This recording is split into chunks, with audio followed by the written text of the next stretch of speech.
Exercise 12.1 question number 7 देखेंगे। A tent is in the shape of a cylinder surmounted bye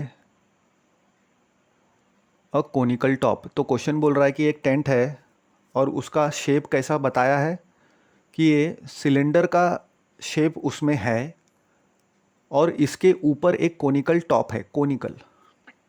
अब आगे बोलता है क्वेश्चन में, अगर हाइट जो है and the diameter of the cylindrical part जो है दिया हुआ है 2.1 मीटर एंड 4 मीटर रिस्पेक्टिवली, यानी सिलेंडर का हाइट हो गया 2.1 मीटर दिया है एंड 4 मीटर जो है वो डायमीटर दिया हुआ है सिलेंडर का, तो कोन का भी डायमीटर 4 मीटर ही हो जाएगा।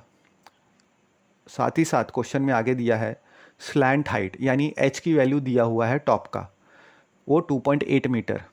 स्लैंट हाइट तो कोन का ही होता है, तो 2.8 मिल गया हमको। Find the area of the canvas, तो ये जो कैनवास का कपड़ा है उसको कितना एरिया लगेगा use for making the tent, कितना कैनवास लगेगा, यानी सरफेस एरिया की बात कर रहा है वो। आगे बोलता है also find the cost of the canvas of the tent at the rate of ₹500 पर मीटर स्क्वायर। तो टोटल मीटर स्क्वायर पहले हम निकाल लेंगे, यानी सरफेस एरिया निकाल लेंगे जितना हमको कैनवास लगेगा, फिर उसको 500 से मल्टीप्लाई करेंगे, हमको आंसर मिल जाएगा, वैल्यू मिल जाएगा कपड़े की। आगे बोलता है नोट करो कि हमको टेंट का बेस जो है उसको कंसिडर नहीं करना है, मतलब उसमें कपड़ा नहीं है, कैनवास यूज़ नहीं किया है बेस में। तो इस हिसाब से हमको ये डायग्राम मिलेगा जहाँ पे डायमीटर हम देख सकते हैं, कोन और सिलेंडर का 4 मीटर है, 2.1 मीटर हाइट है सिलेंडर का। तो जो गिवन डेटा है वो हम लिख लेंगे। हाइट ऑफ द सिलेंडर हमको दिया हुआ है, सिलेंड्रिकल पार्ट का हाइट इज़ स्मॉल एच से डिनोट कर देंगे 2.1 मीटर। देन हमको क्या दिया हुआ है डायग्राम में देख सकते हैं कि diameter of the cylindrical part दिया हुआ है 4 मीटर, यानी रेडियस हो जाएगा 4/2 इज़ 2 मीटर। तो स्मॉल डी हमको दिया हुआ है। स्लैंट हाइट कौन का होता है, स्लैंट हाइट एल दिया हुआ है स्लैंट हाइट, तो स्लैंट हाइट एल हमको कितना दिया हुआ है 2.8 मीटर। हमको एरिया ऑफ द कैनवास निकालना है और area of this canvas used for making the tent, तो कितना कैनवास लगेगा टेंट बनाने के लिए ये हमको निकालना है। The cost of the canvas of the tent ये भी निकालना है एट द रेट ऑफ ₹500 पर मीटर स्क्वायर। रेट दिया हुआ है, कॉस्ट निकालना है कैनवास का, तो दो चीज़ हमको निकालना है। तो डायग्राम से हम क्या क्या चीज़ देख सकते हैं, सबसे पहले तो एरिया ऑफ द कैनवास निकालना है हमको। तो ये तो कॉम्बिनेशन हो जाएगा curve surface area of the cone and curve surface of the cylinder, क्योंकि बेस एंड टॉप सर्कल आएगा नहीं सिलेंडर का, क्योंकि टॉप सर्कल है ही नहीं उसमें, सिलेंडर में कपड़ा उतना लिया ही नहीं है। तो radius of the cylindrical part हम कैसे निकाल सकते हैं, हाइट को डिवाइड बाय 2, यानी 2 मीटर हमको मिल गया। Radius of the cylindrical part and the cone same ही रहेगा, रेडियस कोन एंड सिलेंडर का, डायग्राम से हम देख सकते हैं। तो area of the canvas use for making the tent is nothing but curve surface area of the conical part plus curve surface area of the cylinder, बस इतना ही है डायग्राम में, और इसके अलावा कोई भी कैनवास यूज़ नहीं किया गया है। तो जो curve surface area of cone का फॉर्मूला है πRL, वो पुट कर देंगे। Curve surface area of cylinder हो गया 2πRH, उसमें वैल्यू पुट कर देंगे हम। तो हमको क्या मिल जाएगा 22/7 इंटू 2 इंटू 2.8 प्लस 4.2, यानी 22/7 इंटू 2 इंटू 7, यानी 7 कैंसिल हो जाएगा, 22 इंटू 2 इज़ 44। तो ये हो गया एरिया ऑफ द कैनवास जो हमने ज़रूरत पड़ेगी ऐसा टेंट बनाने के लिए according to the given condition in the question. 44 metre square canvas की ज़रूरत है। अब कॉस्ट निकालना है। पर मीटर स्क्वायर की वैल्यू है ₹500। 1 मीटर स्क्वायर की अगर ₹500 है तो 44 मीटर स्क्वायर की कितनी होगी, 500 इंटू 44 टाइम्स लेना पड़ेगा, इज इक्वल टू 22,000 रुपीज़ हमको कैनवास का कपड़ा लगेगा अगर गिवन कंडीशन का टेंट बनाना है तो।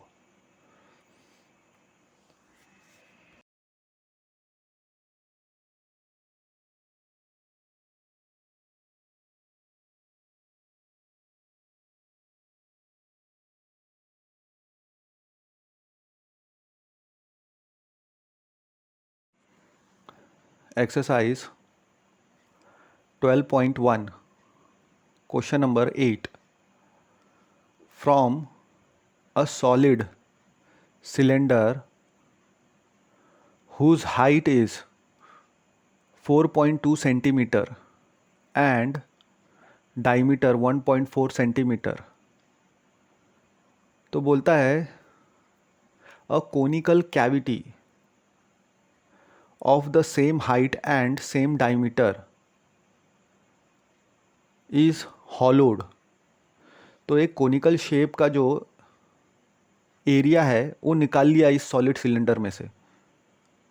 हॉलोड आउट मतलब कट करके कोनिकल कैविटी बना दिया, जगह बना दिया, खाली स्पेस बना दिया सिलेंडर में। तो find the total surface area of the remaining solid to the nearest centimetre square. तो ये सिलेंडर था ऐसा, और वो कोनिकल पार्ट ऐसा हम देख सकते हैं कि वो कार्व्ड आउट कर लिया है, हॉलोड आउट कर लिया है। हाँ, तो हमको डायमीटर दिया है 1.4 सेंटीमीटर एंड हाइट है 2.4 सेंटीमीटर। तो जो गिवन है वो लिख लेंगे। Height of the cylinder of the cone h is equal to 2.4 centimetre हमको दिया हुआ है। Now diameter of the cylinder and the cone same रहेगा, तो उसको स्मॉल d से डिनोट कर देते हैं 1.4 सेंटीमीटर। हमको निकालना क्या है, जो टोटल सरफेस एरिया जो कोन हमने कर्व्ड आउट किया, हॉलोड आउट किया, स्पेस्ड आउट किया, उसके बाद जो सॉलिड है उसका टोटल सरफेस एरिया हमको निकालना है।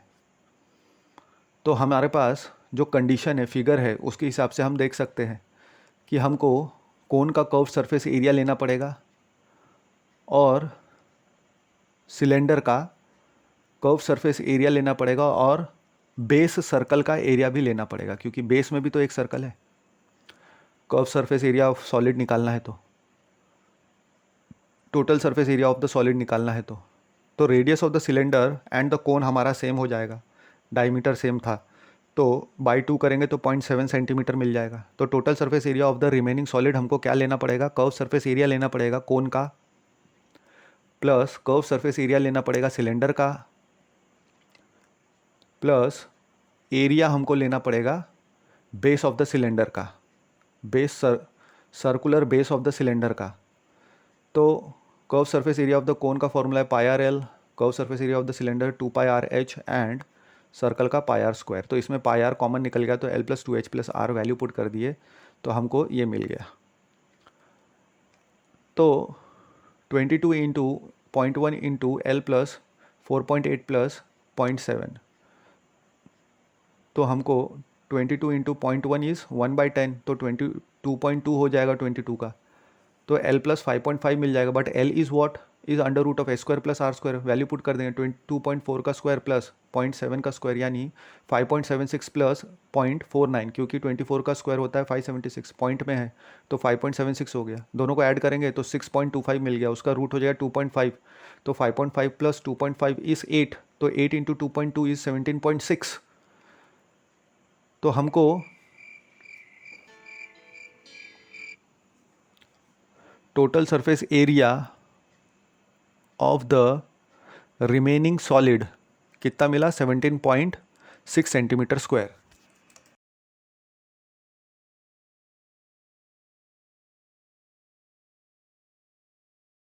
Exercise 12.1 question 9 a wooden article was made by scooping out a hemisphere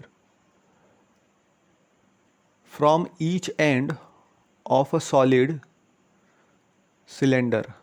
तो एक सॉलिड सिलेंडर है पूरा, तो दोनों तरफ से सिलेंडर के स्कूप किया, हेमिस्फीयर जैसे आइसक्रीम का स्कूप होता है वैसे स्कूप आउट किया सॉलिड सिलेंडर में से।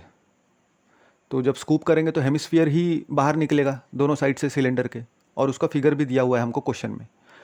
तो अगर सिलेंडर का हाइट अगर 10 सेंटीमीटर दिया हुआ है और उसका बेस रेडियस हमको 3.5 सेंटीमीटर दिया हुआ है, find the total surface area of the article. तो स्कूप आउट करने के बाद जो भी आर्टिकल बचा है उसका टोटल सरफेस एरिया हमको निकालना है।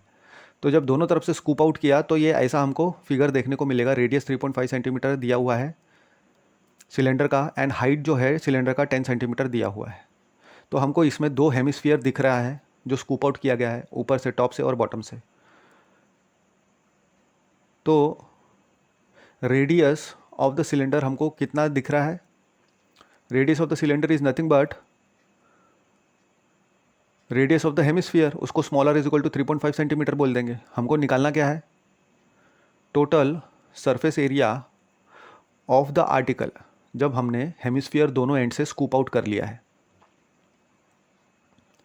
तो total surface area of the article जो है फिगर के हिसाब से हम देख सकते हैं कि हमको क्या लेना पड़ेगा? Curve surface area of the hemisphere, वो भी दो बार, क्योंकि टॉप का भी हेमिस्फीयर है और बॉटम का भी हेमिस्फीयर है,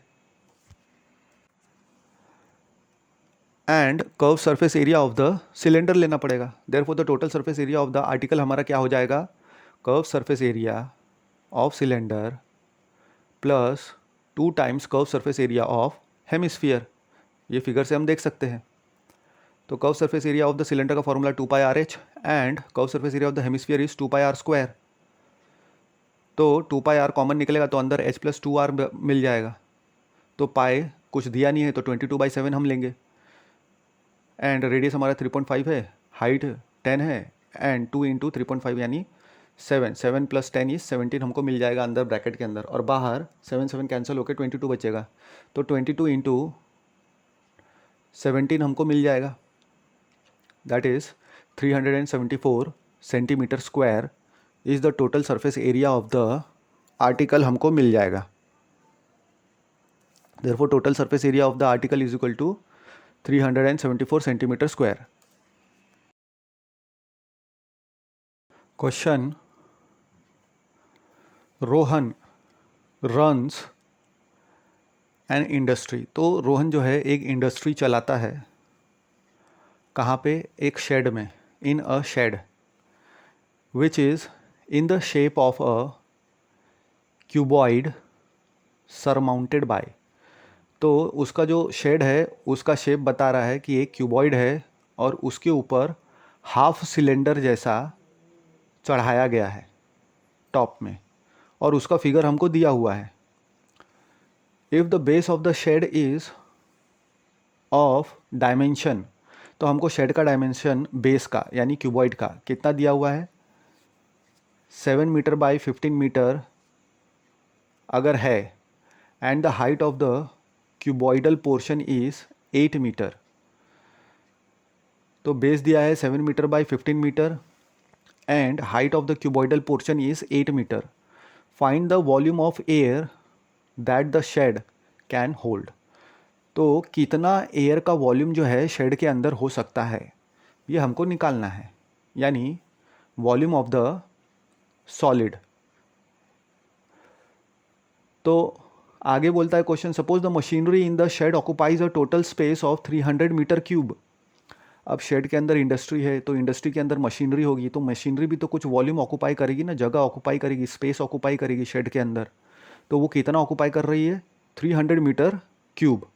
एंड देर आर 20 वर्कर्स, और 20 वर्कर भी काम कर रहे हैं, each of whom occupy about 0.08 metre cube. तो एक आदमी कितना जगह ऑक्यूपाई कर रहा है शेड के अंदर? 0.08 मीटर क्यूब। तो ऐसे टोटल कितने लोग हैं? 20 है।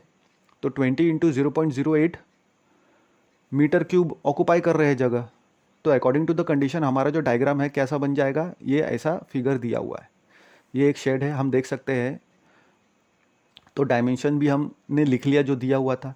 8 मीटर हाइट है, 7 मीटर विड्थ है एंड 15 मीटर लेंथ है शेड का। तो जो गिवन डेटा है वो हम लिख लेंगे। Length, breadth and height of the cuboid हम देख सकते हैं। L = 15 मीटर, B = breadth = 7 metre and height H = 8 metre.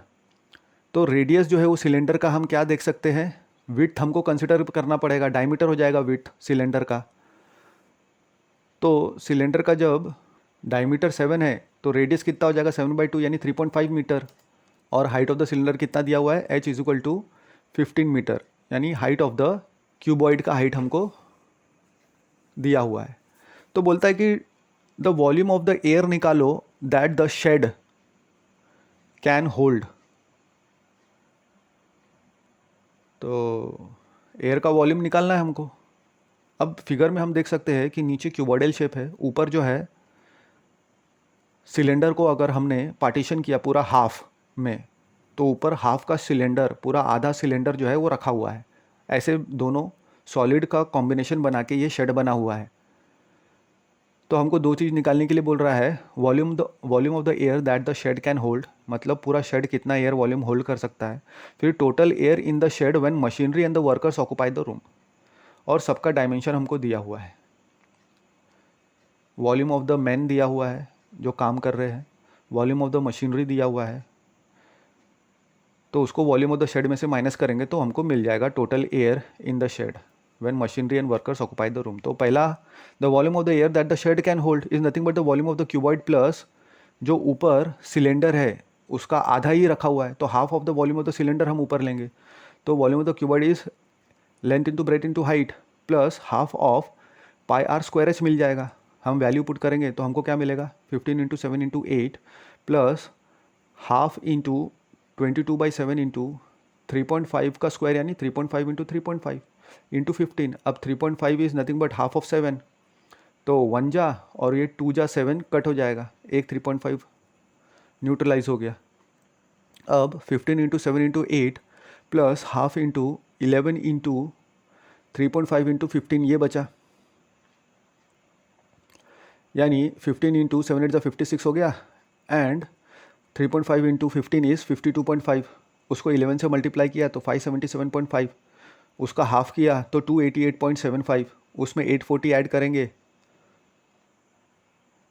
तो हमको 1128.75 मीटर क्यूब मिल जाएगा। तो इतना जो वॉल्यूम है एयर का उस शेड में रह सकता है जब मशीनरी और जो लोग हैं वहाँ पे काम नहीं कर रहे हैं, तब पूरा का पूरा शेड इतना volume of the air occupy कर सकता है। अब जब इसमें हमने मशीन डाल दिया शेड के अंदर, तो एयर का वॉल्यूम उतना कम हो जाएगा, और उसमें अगर 20 लोग काम कर रहे हैं तो उतना और वॉल्यूम कम हो जाएगा। तो अब हम निकालेंगे total air in the shed when the machinery and workers occupy the room. तो वॉल्यूम ऑफ द मशीनरी हम volume of the air that the shed can hold उसमें से माइनस करेंगे। फिर उसके बाद वॉल्यूम ऑफ द वर्कर्स जो occupy करते हैं वो माइनस करेंगे हम, तो हमको हमारा डिज़ायर्ड आंसर मिल जाएगा। तो हमारे पास जो वैल्यूज़ पता है वो वैल्यू पुट कर देंगे, और जो गिवन दिया हुआ है वो भी पुट कर देंगे। तो हमने 1128.75 the air volume shed can hold वो हो गया, 300 वॉल्यूम दिया हुआ है मीटर क्यूब मशीनरी का, 0.08 एक आदमी का, तो 20 आदमी का हो जाएगा 1.6, तो 301.6 इतना हम माइनस करेंगे तो हमको मिलेगा 827.15 metre cube volume of air बचेगा जब मशीनरी और वर्कर शेड के अंदर काम कर रहे हैं तब। तो हमारे पास आंसर क्या आ जाएगा, जब machinery and workers occupy the room 827.15 metre cube.